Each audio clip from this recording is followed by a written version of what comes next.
नमस्कार देवी और सजनों, welcome to my YouTube channel play with mathematics by A K. Samrat. तो आज मैं NCERT 4.3 डिटर्मिनेंट चैप्टर का है, ये 12th की। ठीक है, तो चलते हैं हम लोग बिना बकवास किए हुए सीधा सवाल जवाब करता हूँ। ठीक है,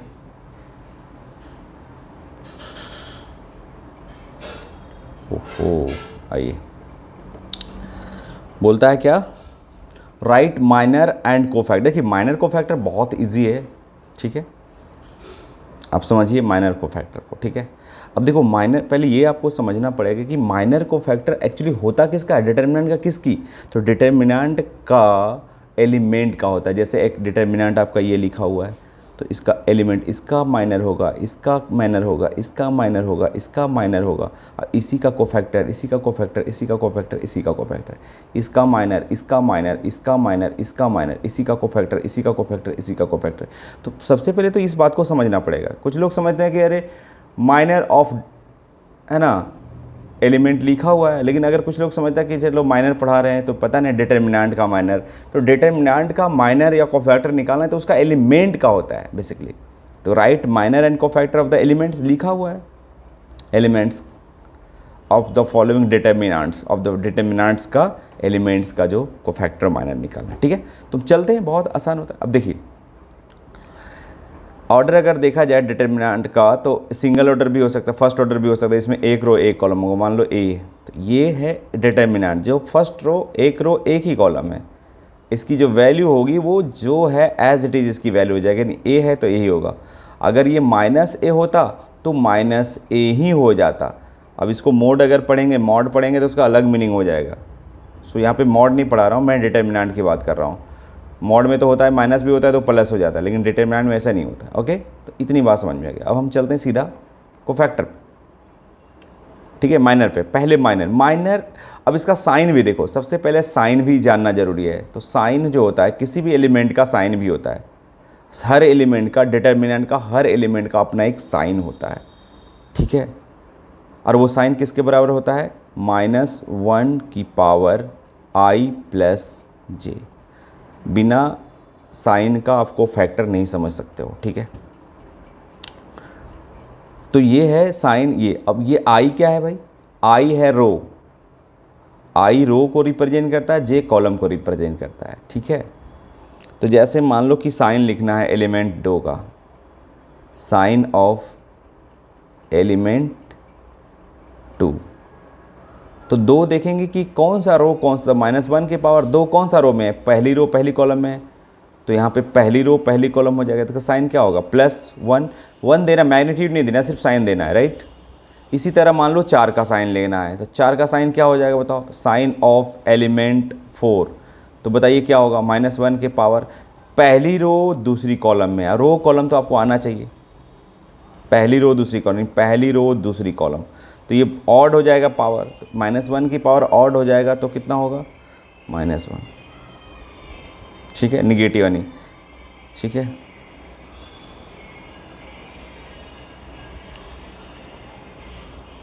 ठीक है, अब साइन आप समझ में आ गया, तो अब हम चलते हैं सीधा माइनर और कोफैक्टर के। ठीक है, चलिए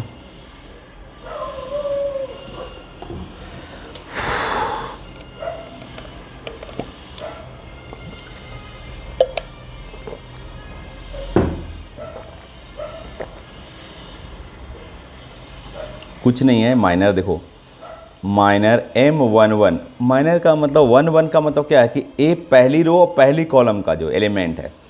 तो मैंने एक का पहला बता रहा हूँ, तो पहली रो का पहली कॉलम का यही तो एलिमेंट है, यानी इसका माइनर पूछ रहा है।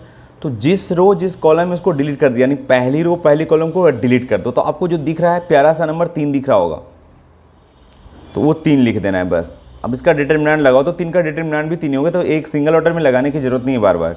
ठीक है, इसी का कोफैक्टर अगर लिखना है 1 का, तो कुछ नहीं करना है, माइनस साइन के साथ। अब साइन आपको पता चल गया कि अरे भाई अगर इन दोनों का सम अगर इवन होगा तो पॉजिटिव होगा, और अगर ऑड होगा तो निगेटिव होगा। तो अगर 1 का निकालूंगा तो ये 1 2 हो जाएगा, इवन नंबर होगा। इवन नंबर होगा तो -1 के पावर, आपको साइन तो यही पता है ना कि 1 + 1 हो जाएगा, तो 2 हो जाएगा। इवन नंबर हो जाएगा तो क्या हो जाएगा, पॉजिटिव हो जाएगा, तो यानी इसका कोफैक्टर भी 3 ही होगा। चलिए अगला, M12 पहली रो दूसरी कॉलम, तो आपको दिख रहा होगा 0, तो 0 होगा। अब इसका कोफैक्टर क्या है, कोफैक्टर नथिंग बस minor with sign, minor with sign, ठीक है। पहली रो दूसरी कॉलम वाली कोफैक्टर 0 होगा। 0 पे माइनस और प्लस का इफेक्ट नहीं पड़ेगा, नेगेटिव लगाने की कोई आवश्यकता नहीं, ठीक है। M121 अब तो है ही नहीं, दूसरी रो पहली कॉलम, तो -4 दिख रहा है, -4 दिख रहा है, लेकिन ये दोनों का सम क्या आ रहा है, ऑड आ रहा है, 2 1 3, तो ये माइनस माइनस प्लस हो जाएगा। ये बात समझ में आया? आया। 2 2, अरे दूसरी रो दूसरी कॉलम डिलीट कर दो, बच जाएगा कितना, 2 बच जाएगा।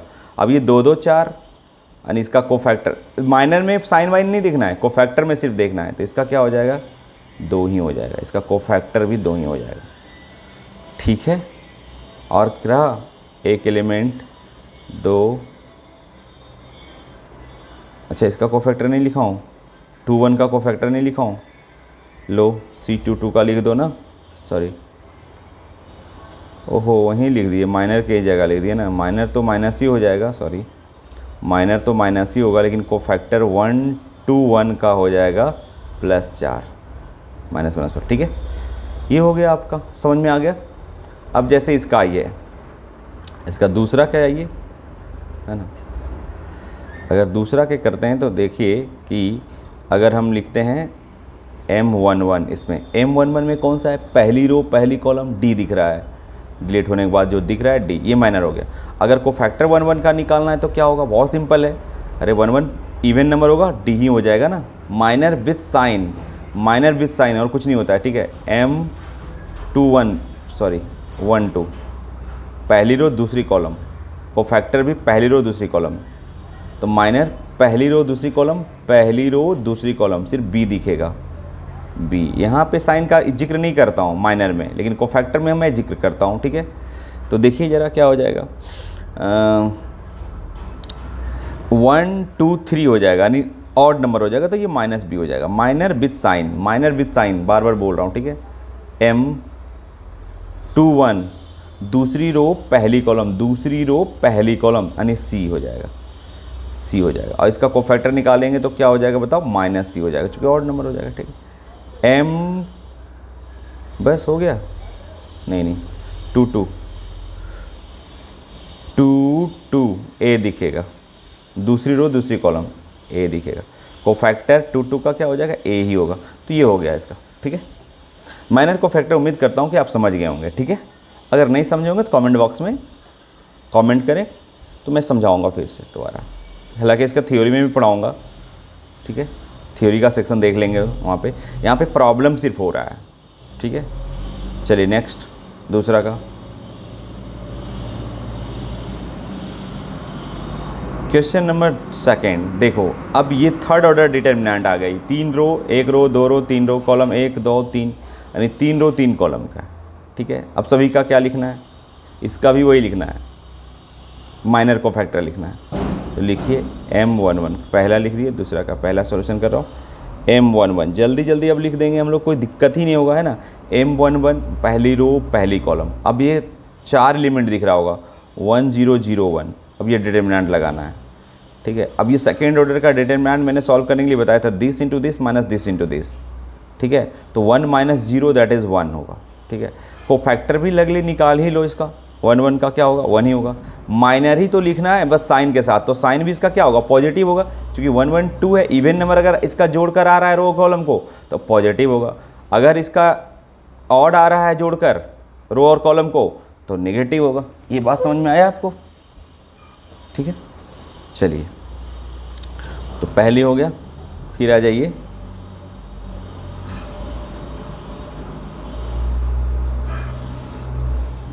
M first row second column, first row second column 0 0 0 1, अरे 0 0 0 1 दिख रहा है, मतलब जिस रो जिस कॉलम इसको डिलीट कर देते हैं, आपको पता है ना, तो फर्स्ट रो सेकेंड कॉलम है, तो 0 0 जो बचेगा उसको लिखना है, यानी 0 0 0 1, अब इसको सॉल्व करेंगे तो ऑब्वियसली जीरो ही आएगा, तो इसको फैक्टर लिखने में कोई बुराई नहीं है, इस पर साइन का फ़र्क ही नहीं पड़ेगा, इसलिए साइन देने की कोई आवश्यकता नहीं है ना, चेक करने की ज़रूरत नहीं है, जो माइनर होगा वही कोई फैक्टर होगा जीरो का। ओके चलिए M213 चूँकि 3 कॉलम है ना इसमें, तो 13 भी चलेगा, पहली रो और तीसरी कॉलम, डिलीट करो 0 1 0 0 0 1 0 0 ये आ गया। अब इसको सॉल्व करेंगे तो ये भी जीरो ही आएगा, चूँकि this into this minus this into this obviously zero आएगा, ठीक है।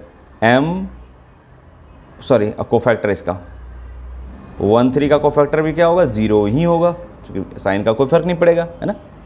ओके अब आइए 21 C21 तो माइनस, अब दूसरी रो पहली कॉलम देखो ना, 21 मतलब हो गया कि ये पहले हमेशा रो को शो करता है, तो दूसरी रो पहली कॉलम 0 0 0 1 0 0 0 1 ऐसा आया।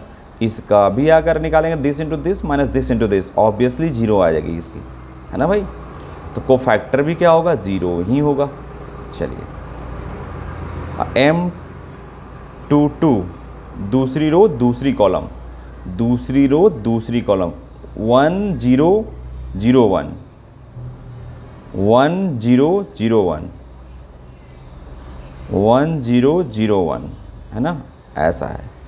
तो आप अगर देखेंगे तो दिस इंटू दिस 1 और माइनस जीरो तो ऑब्वियसली 1 ही होगा, है ना। इसका कोफैक्टर निकालिए 2 2 का, तो ऑब्वियसली ये हो जाएगा इवन नंबर, तो साइन प्लस ही रहेगा, नहीं जो है वही होगा, 1 ही होगा, ठीक है। अब आइए M23 तो C23 भी है ना, तो M23 23 1 0 0 0 1 0 0 0 अब इसका भी जीरो हो जाएगा, कोफैक्टर भी जीरो होगा, ठीक है। अब आइए इसको मैं डिलीट कर देता हूँ, इतना तो आपको समझ में आ ही गया होगा, ठीक है। इसी तरह करेंगे तो ये कोई बड़ी बात तो है नहीं,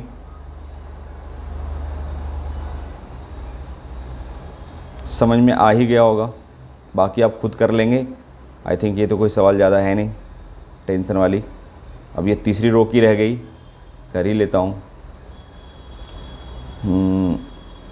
थर्ड रो फर्स्ट कॉलम में, third row first column 0 0 1 0 0 0 1 0 0 into 0 0 और 1 इंटू 0 0 0 माइनस 0 0 ही हो जाएगा, तो इसकी कोफैक्टर भी 3 1 का क्या होगा, 0 ही होगा। M32 यानी थर्ड रो सेकेंड कॉलम 1 0 0 0 1 0 0 0 क्या हो जाएगा, इसका भी 0 हो जाएगा, और 3 2 इसका भी 0 हो जाएगा। चलिए लास्ट है, और पहले माइनर तो निकाल लो। M33 तीसरी रो तीसरी कॉलम क्या दिख रहा होगा आपको, 1 0 0 1 1 0 0 1। अब इसको सॉल्व करेंगे, this into this that is 1 and this into this minus 0 यानी 1 होगा। तो C33 क्या होगा बताओ, 3 3 6 इवन नंबर होगा, यही रहेगा सर, ठीक है। समझ में आ गया आप लोग को। चलिए अब ये दूसरा इसका आप बना लोगे खुद से, बना देता हूँ। अब इसमें माइनर फैक्टर में बताओ कोई बहुत बड़ी बात थी क्या, हाँ, लेकिन साइन आपको आना चाहिए, साइन क्या होता है। अब जाइए दूसरा का M11 यानी पहली रो पहली कॉलम क्या दिख रहा होगा आपको, 5 -1 1 2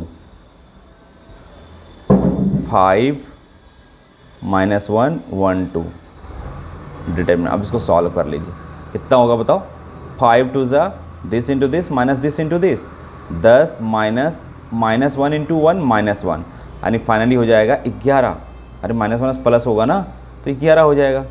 और कोफैक्टर क्या होगा, कोफैक्टर कुछ नहीं होता है, माइनर ही होता है विद साइन, तो साइन इसका क्या होगा 1 1 का पॉजिटिव होगा, इसलिए 11 ही होगा, ठीक है। चलिए M12 मतलब पहली रो दूसरी कॉलम, तो क्या दिख रहा है 3 -1 और 0 2 है ना, 3 -1 3 -1 और 0 2 इसको सॉल्व कर देंगे तो 6 आ जाएगा और ये 0 हो जाएगी। अरे ये 0 इंटू 1 0 होगा ना, 0 इंटू -1 0 ही होगा, तो 6 ही तो होगा। और C को फैक्टर क्या होगा 1 2 का, ऑब्वियसली ये आ रहा है ऑड 2 1 3, तो ये -6 हो जाएगा। ये हो गया, ठीक है। चलिए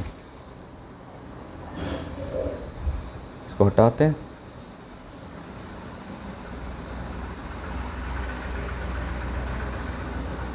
दूसरा का इसी तरह आप कर लेना इसको, है ना, ये सब आप हर एलिमेंट का कर लोगे अगर सीख गए हैं तो ना। चलिए तीसरा नंबर, using cofactors of elements of second रो।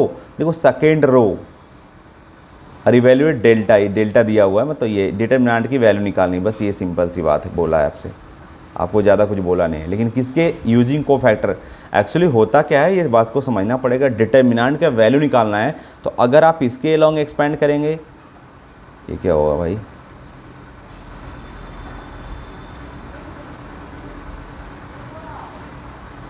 एक मिनट, ठीक है। डिटरमिनेंट में क्या है कि अगर इसके अलॉन्ग आप एक्सपेंड करेंगे या इसके अलॉन्ग एक्सपेंड करेंगे या इसके अलॉन्ग एक्सपेंड करेंगे, या आप पहली कॉलम या दूसरी कॉलम या तीसरी कॉलम के अलॉन्ग एक्सपेंड करेंगे, किसी के अलॉन्ग एक्सपेंड करेंगे वैल्यू सेम ही आएगा। और वो जो एक्सपेंड करने का तरीका है वो क्या है कि भाई जिसके अलॉन्ग एक्सपेंड करेंगे उसका कोफैक्टर लिख दीजिए एलिमेंट का और ऐड कर दीजिए, वही हमका ये हमारा डिटरमिनेंट की वैल्यू होगी। ये आपको समझना पड़ेगा, ठीक है। जो आप करते हो ना प्लस माइनस प्लस, ये कुछ नहीं है, बस कोफैक्टर का सम ही है, ठीक है। तो हम चलते हैं, किसके अलॉन्ग बोला है, सेकेंड रो, सेकेंड रो। तो सेकेंड रो में कौन सा आ जा रहा है बताओ, सेकेंड रो में ये आ रहा है, इसका सभी एलिमेंट का कोफैक्टर लिखेंगे। तो बताइए, माइनर पहले लिखना पड़ेगा, इसे डायरेक्टली कोफैक्टर लिखता हूँ साइन के साथ तो बात तो सेम ही होगा। यानी दूसरी रो पहली कॉलम, अरे दूसरी रो पहली कॉलम में ना पहला एलिमेंट, तो आपको क्या दिखेगा 3 8 2 3, 3 8 2 3 ये हो जाएगा। और इसकी साइन क्या हो जाएगी बताओ, 2 1 3 तो निगेटिव हो जाएगा, ऑड नंबर आ रहा है। अब इसको सॉल्व करेंगे तो कितना होगा, 3 3 जा 9 माइनस 8 दूना 16, है ना। 16 में से 9 गया, इसको डायरेक्टली वैल्यू ही है ना निकाल लो।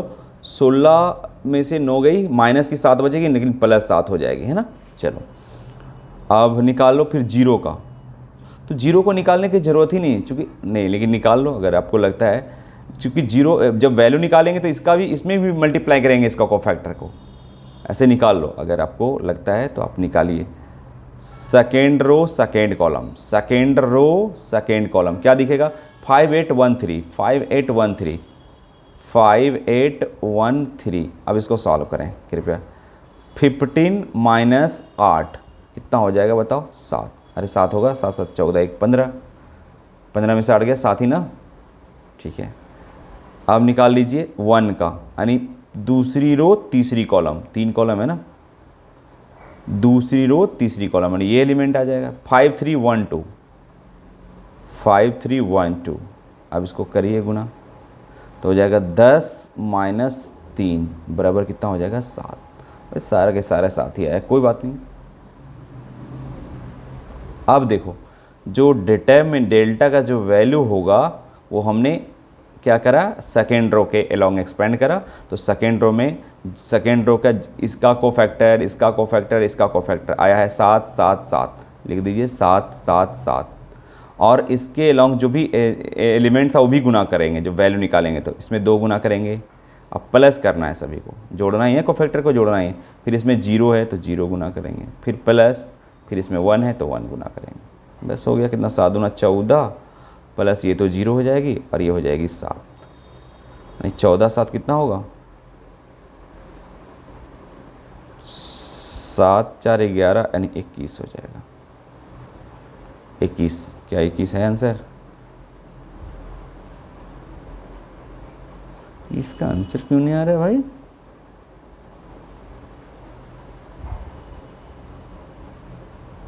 तीन का आंसर 7 है, एक्चुअली ऐसा क्यों हुआ?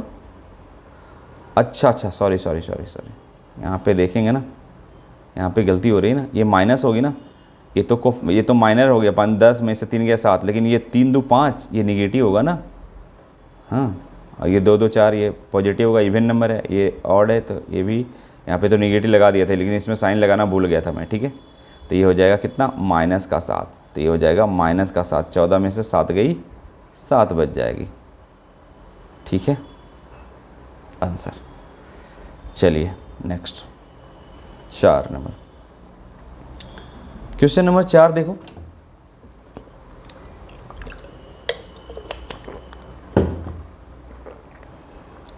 फिर वही है, using cofactor of element third column. अच्छा, थर्ड कॉलम ये वाला थर्ड कॉलम है ये ना, इसको बोलते हैं first column, second column, third column.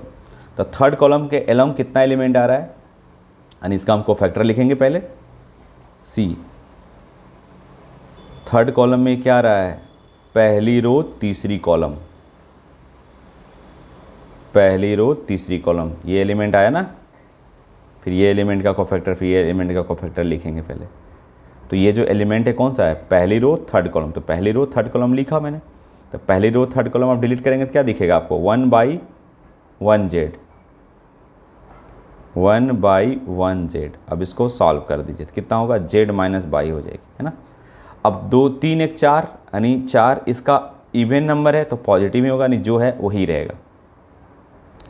निकालिए दूसरी रो तीसरी कॉलम,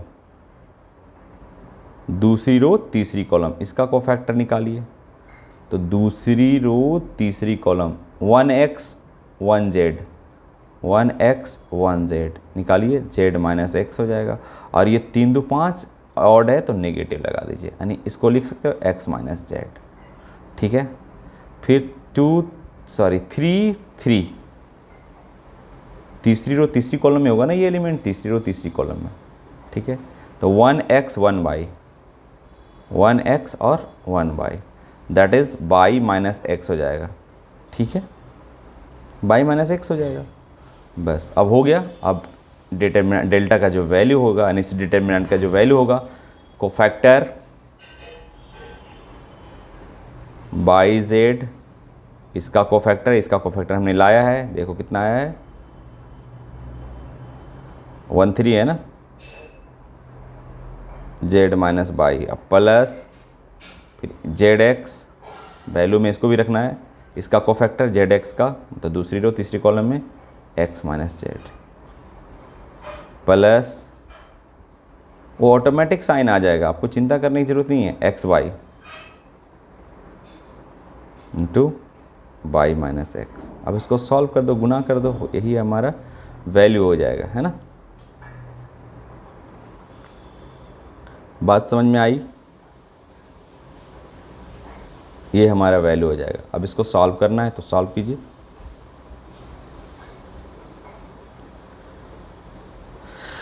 गुना करना पड़ेगा, यही आपका, यहाँ भी छोड़ सकते हो, है ना। आंसर कैसा दिया देख लेता हूँ 4 का, x - बाई, बाई -z और z - x। अच्छा, तो इस फॉर्म में लिखना है, चलिए लिख डालिए, गुणा करना पड़ेगा और कुछ कुछ कॉमन लेना पड़ेगा। ये हो जाएगा by z square minus by square z plus x square z minus z square x plus x by square minus x square by, है ना। अब देखिए z स्क्वायर यहाँ है, z स्क्वायर यहाँ है, आप चाहो तो कॉमन ले सकते हो, है ना। तो z स्क्वायर आप कॉमन लेंगे तो यहाँ बचेगा क्या, बाई माइनस एक्स बचेगा। z स्क्वायर यहाँ है, z स्क्वायर यहाँ है ना, कॉमन ले लिया। और बाई स्क्वायर यहाँ भी है, बाई स्क्वायर यहाँ है, तो अगर प्लस बाई स्क्वायर कॉमन लिए तो x माइनस जेड बचेगा। और बच गई x square, plus x square common ले लीजिए तो z माइनस बाई बचेगा, ठीक है। लेकिन ऐसा करने से कोई फर्क नहीं पड़ेगा, ऐसा करेंगे कि x माइनस बाई कॉमन आ जाए, फिर बाई माइनस ऐसा आ जाए, है ना, तब होगा। चूँकि इस फॉर्मेट में आंसर लिखने के लिए दिमाग तो कॉमन ही काम करेगा, ठीक है।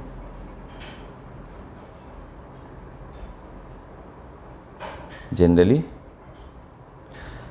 ये x Z square minus by square Z, फिर ये हो जाएगा Z x square Z minus Z square x plus x x by square minus x square by. तो अब क्या करें कि हमेशा एक्स माइनस बाई कॉमन आए, फिर बाई माइनस जेड, फिर जेड माइनस एक्स, इस तरह से लिखना पड़ेगा। तो बताइए, देखिए यहाँ पे एक्स स्क्वायर, यहाँ पे अब क्या होगा बताओ, किस में कॉमन लूँ ताकि एक्स माइनस बाई बचे। चूँकि एक्स बाई माइनस है एक्स माइनस बाई, अगर हम यहाँ से नहीं, एक्स माइनस बाई बचना चाहिए, यहाँ से ये दिमाग लगाना है और क्या। अगर हम x कॉमन लेंगे तो यहाँ बाई स्क्वायर माइनस जेड होगा, हमको x माइनस बाई बचाना है भाई। तो x यहाँ भी है और जेड वाला और कहाँ है,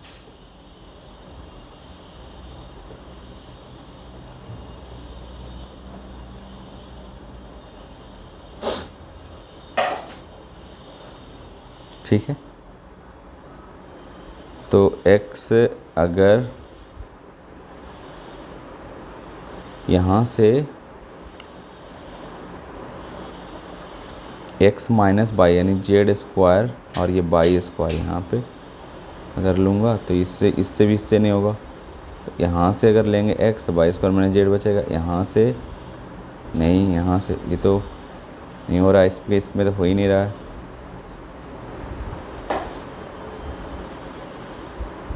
by square x square by square,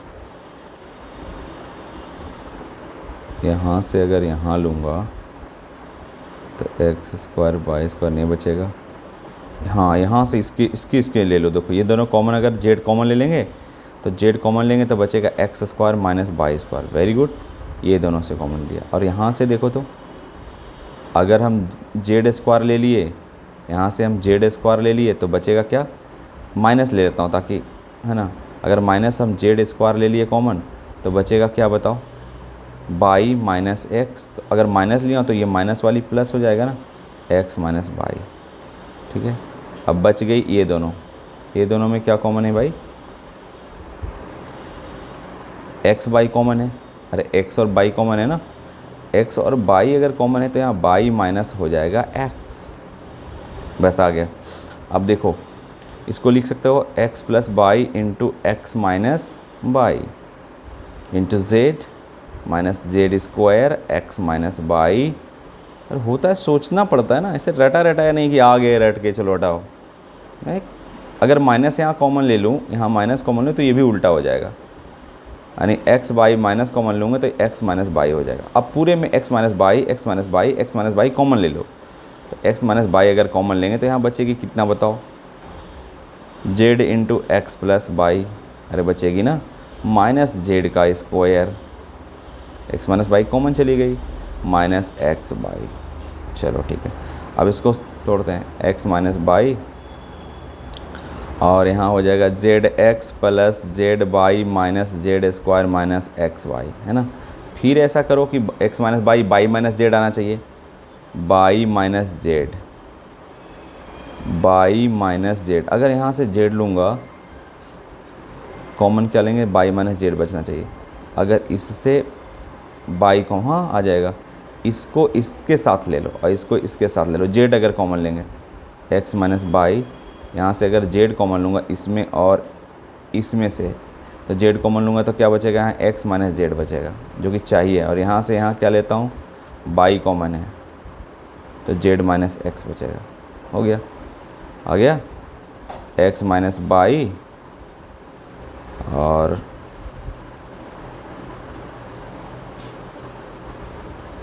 x minus z. यहाँ माइनस कॉमन ले लेंगे, यहाँ माइनस कॉमन ले लेंगे ताकि ये उल्टा हो जाए। अगर यहाँ माइनस कॉमन ले लूँगा तो ये हो जाएगा प्लस, ये हो जाएगा माइनस, ताकि एक्स माइनस जेड कॉमन लिया जा सकता है। तो एक्स माइनस जेड कॉमन लिया जाएगा तो बचेगा क्या, x Z minus by, Z minus by. बस हो गया, यही तो आपका उत्तर था। या बाई माइनस जेड कर लीजिएगा, यहाँ भी उलट दीजिएगा, ठीक है। ये हो गया, देखिए तो x minus by, by minus z, x minus by, by minus z आ गया ना, बाई माइनस जेड, यहाँ कॉमन लीजिएगा, ये यहाँ अगर एक्स माइनस बाई इसको ऐसे भी लिख सकते हो, बाई माइनस जेड, यहाँ माइनस कॉमन लिया, फिर यहाँ ये भी उल्टा हो जाएगा, जेड माइनस एक्स आंसर। ठीक है, चलिए क्वेश्चन नंबर 5 देखिए, ये ऑब्जेक्टिव है, आप इसको ट्राई कर सकते हो, लेकिन फिर मैं बना देता हूँ। क्या बोलता है कि and A I J is a cofactor, A I J then the value of determinant delta, तो delta A I G cofactor है। ठीक है, तो अगर देखा जाए तो किसके अलॉन्ग इसका वैल्यू निकालना है, a I J is a cofactor of a I j, the value of the determinant क्या होगा। तो जैसे ये पहला ऑप्शन देखिए, A11, तो इसमें क्या होगा, A11 का क्या होगा, इसका कोफैक्टर भी A11 होना चाहिए ना, A11 का कोफैक्टर क्या होगा, A11 का क्या होगा, ये देखो इसमें कोफैक्टर निकाल, खैर इससे कोई मतलब नहीं है, हमको इसका कोफैक्टर निकालना है, A11 एलिमेंट का तो 1 का कोफैक्टर निकलेगा, है ना, ऐसा होगा, यानी A एलिमेंट में मल्टीप्लाई होगा A11, चूँकि कोफैक्टर ये कैपिटल दिया हुआ है। ठीक है, तो इसके अलॉन्ग अच्छा किसके अलॉन्ग कर रहा है, A11 और A12, तो इसका A12 कोफैक्टर होगा, और इसका A13 तो A13 कोफैक्टर होगा। अगर ऐसा कोई होगा तो इसका वैल्यू हो जाएगा, तो क्या ऐसा है, ये तो नहीं है, A11 12 ये है 13 31, तो A13 31 यहाँ उल्टा कर दिया है, एक गलत कर दिया, 21 अगर है तो यहाँ भी 21 होना चाहिए, तो ये भी गलत है, A11 ये सही है, 22 21 31, ठीक है, यानी ये डी ऑप्शन होगा, देखिए डी ऑप्शन। ठीक है, तो चलिए अगले क्लास में फिर मिलते हैं, इसको बनाइए।